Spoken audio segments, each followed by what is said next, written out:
지난 주말 이더리움을 보유한 기업 두 곳이 정확히 반대 방향으로 움직였습니다.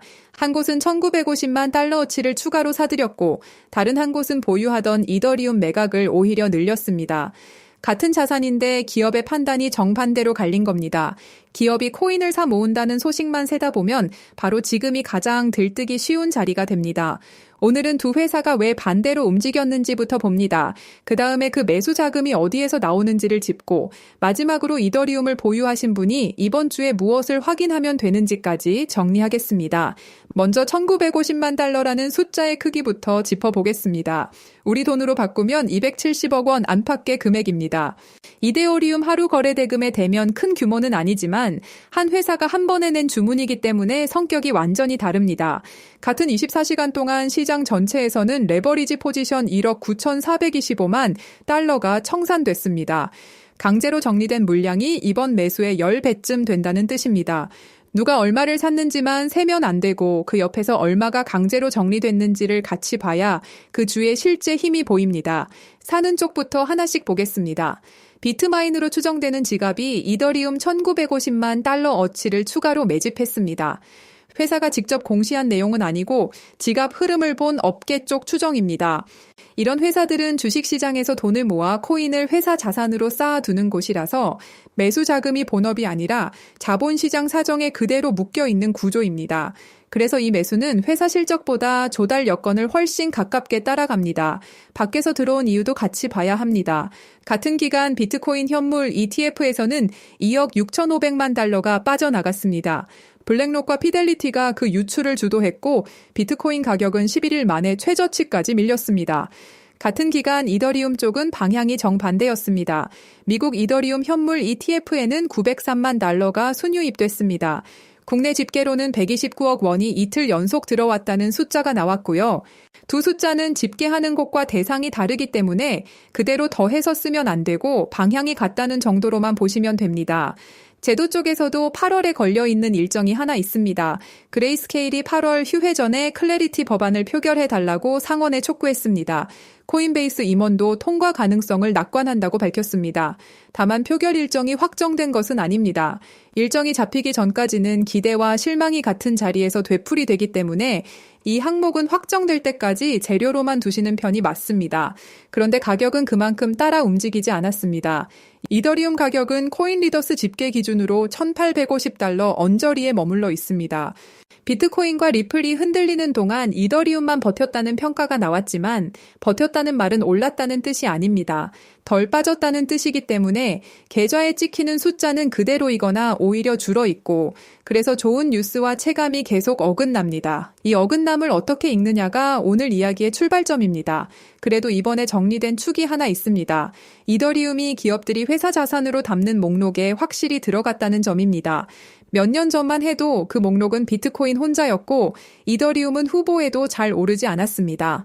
올해로 11년째를 맞으면서 디지털 실버라는 평가가 붙었고 금융 인프라 쪽 쓰임도 같이 늘었습니다.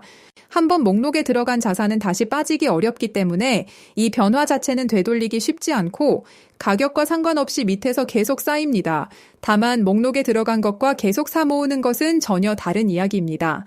이번 주 수급을 사는 손과 파는 손으로 나눠보겠습니다. 사는 손부터 보면 크게 세 갈래입니다. 현물 ETF 자금이 이틀 연속 들어왔고 상장사 한 곳이 더 매집했습니다. 세 번째는 비트코인에서 빠져나와 이더리움으로 옮겨온 자금입니다. 파는 손도 이번에는 아주 분명하게 보였습니다. 퀀텀솔루션즈는 보유하던 이더리움 매각을 늘렸습니다. 그 자금을 인공지능 데이터 센터 사업으로 돌리겠다고 밝혔기 때문에 방향 자체를 바꾼 겁니다. 코인이 싫어진 것이 아니라 다른 사업이 더 급했던 거죠. 여기에 레버리지 청산 물량이 그 위로 한 번 더 겹쳤습니다.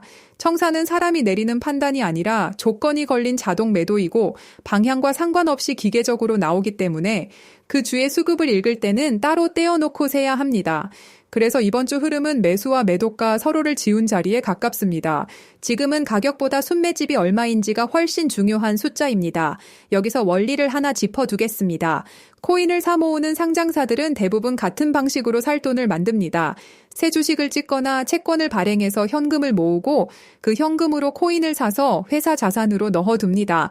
그래서 이 매수는 코인 시황이 아니라 그 회사의 주가와 금리에 묶여 있습니다. 회사 주가가 좋고 조달이 쉬우면 더 살 수 있고 반대로 조달이 막히면 사던 손이 그 자리에서 멈춥니다. 멈추는 데서 끝나지 않는 경우도 종종 있습니다. 회사가 다른 사업에 돈이 급해지면 들고 있던 코인이 가장 먼저 팔리고 이번 매각이 정확히 그 사례에 해당합니다. 그 회사 주식을 들고 계시지 않더라도 이 구조는 알아두셔야 합니다. 개인 투자자에게 이 구조가 유독 어려운 이유도 있습니다. 회사마다 조달 조건이 다르고 지갑이 공시로 확인되지 않는 경우도 있기 때문에 매일 따라가려면 품이 꽤 많이 듭니다. 본업이 있는 분이 장중에 이걸 계속 챙기기는 사실 쉽지 않거든요. 그래서 확인할 항목만 몇 개로 줄여두는 편이 낫습니다. 이더리움 자체의 숫자도 같이 보겠습니다. 이더리움 위에 얹어 쓰는 레이어2 전체에 묶인 자산이 38조 5천억 원 규모입니다. 레이어2는 본도로 옆에 따로 낸 보조도로 같은 망이라서 여기에 묶여있는 돈이 곧 실제 쓰임의 크기를 보여주는 숫자입니다. 다만 일주일 사이 1.08%가 줄어든 것으로 집계됐습니다. 크게 무너진 수준은 아니지만 늘지도 않았다는 점이 눈에 걸립니다. 현물이 TF 쪽은 앞서 본 대로 이틀 연속 순유입입니다. 제도권 자금은 들어오는 중이고 정작 네트워크 쓰임은 제자리이기 때문에 두 숫자가 지금 서로 다른 이야기를 합니다. 이데오리움은 올해로 11년째를 맞았습니다. 디지털 금이라는 말은 비트코인이 가져갔고 이데오리움에는 디지털 실버라는 평가가 붙었습니다. 이건 그냥 별명이 아니라 자리를 나눠 부르는 말입니다. 은은 금보다 값이 싸지만 산업에서 훨씬 넓게 쓰이는 금속입니다. 이더리움도 결제와 금융상품 쪽 쓰임으로 자리를 넓혀가는 중입니다. 이제 걸리는 부분을 정면으로 보겠습니다. 첫째는 오늘 이야기의 반대쪽입니다. 사주던 손이 언제든 파는 손이 될 수 있고 그 판단은 코인이 아니라 회사 사정에서 나오기 때문에 우리가 미리 알기는 어렵습니다. 둘째는 지갑 추정이라는 한계입니다. 1950만 달러 매집은 공시가 아니라 지갑 흐름을 본 추정이고 회사가 확인해준 숫자는 아닙니다. 셋째는 레이어2에 묶인 자산이 한 주 사이에 줄었다는 점입니다. 넷째는 청산 규모입니다. 하루 만에 1억 9,425만 달러가 정리될 정도면 시장에 깔린 레버리지가 아직 두껍다는 뜻이고 방향이 한번 잡히면 그만큼 크게 밀립니다. 다섯째는 법안 일정입니다. 표결을 촉구하는 목소리는 나왔지만 확정된 일정은 아직 없습니다. 여섯째는 쓰임과 가격 사이의 간격입니다. 쓰는 곳이 늘어도 가격이 곧바로 따라오지 않는 구간이 있고 지금이 정확히 그런 구간입니다. 이 6가지는 오늘 나온 좋은 소식과 같은 무게로 놓고 봐야 하고 이 중 하나만 바뀌어도 결론이 같이 바뀝니다. 그러면 무엇을 확인하면 되는지 정리하겠습니다. 답은 가격이 아니라 순매집에서 나옵니다.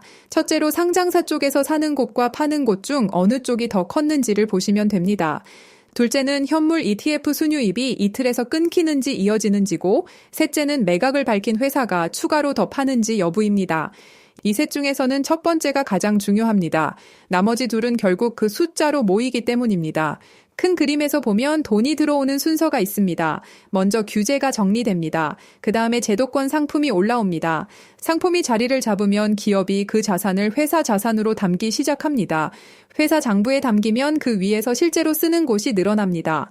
지금 이더리움은 세 번째 칸에 막 발을 들인 구간입니다.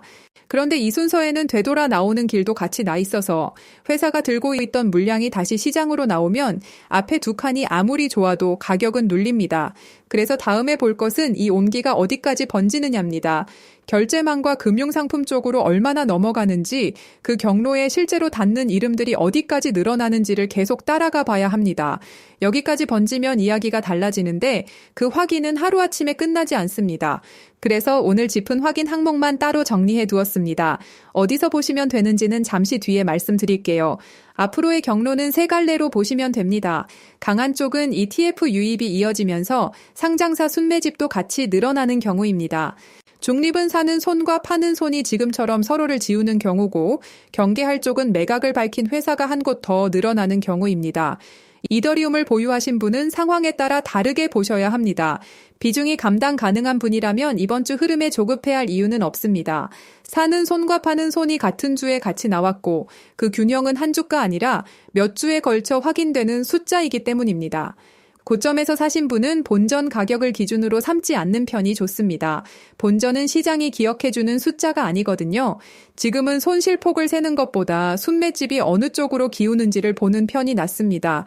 비중이 너무 커진 분에게는 이런 정체 구간이 오히려 정리할 시간을 줍니다. 오를 때 줄이겠다고 미루면 그 자리가 안 올 수도 있고, 그러면 선택지가 계속 좁아집니다. 줄이더라도 한 번에 다 정리하기보다 몇 번에 나눌지를 먼저 정해두시는 편이 낫습니다. 신용이나 레버리지가 섞여 있다면 순서가 아예 다릅니다. 하루에 1억 9,425만 달러가 청산되는 장에서는 방향이 맞아도 중간에 먼저 정리될 수 있기 때문에 버틸 수 있는 크기인지부터 확인하셔야 합니다. 좋은 자산을 보유한 것과 감당 못할 크기로 보유한 것은 완전히 다른 문제입니다. 현금으로 기다리시는 분은 가격이 아니라 순서를 보시면 됩니다. 첫 물량은 순매집이 사는 쪽으로 기우는 것이 확인될 때 쓰는 편이 낫습니다. 다음 물량은 ETF 유입이 사흘 이상 이어지는지 확인한 뒤에 씁니다. 마지막 물량은 매각을 밝힌 회사의 후속 발표까지 본 다음에 쓰는 순서가 안전합니다. 오늘은 가격보다 그 아래에서 누가 사고 누가 파는지를 같이 보려 했습니다. 그래서 오늘 짚은 확인 항목을 따로 정리해 두었습니다. 유튜브는 영상 안에 자료를 통째로 올릴 수 없기 때문에 영상 설명란과 고정 댓글 두 곳에 신청 페이지를 올려뒀습니다. 소통방에서도 같이 보시면 됩니다. 이런 시기일수록 기초를 다져두는 편이 다음 시장에 도움이 되기 때문에 비트코인의 기본기라는 전자책도 같이 보내드립니다. 코인의 공급이 어떻게 줄어드는지를 그림 한 장으로 정리한 책이고요. 도움이 되셨다면 좋아요와 구독도 부탁드릴게요. 오늘 내용을 정리하겠습니다. 이번 주 상장사 두 곳 중 한 곳은 1,950만 달러를 더 담았고, 다른 한 곳은 매각을 늘려 인공지능 데이터 센터로 방향을 틀었습니다. 현물 ETF로는 자금이 이틀 연속 들어왔습니다. 같은 기간 비트코인에서는 2억 6,500만 달러가 빠져나갔습니다. 그런데 가격은 1,850달러 언저리에 머물러 있는데 사는 손과 파는 손이 서로를 지운 주였기 때문입니다. 확인할 자리는 가격이 아니라 순매집입니다. 사주던 손이 파는 손도 된다는 것을 이번 주에 확인했으니 이제 그 손의 방향만 몇 주 더 따라가 보면 됩니다.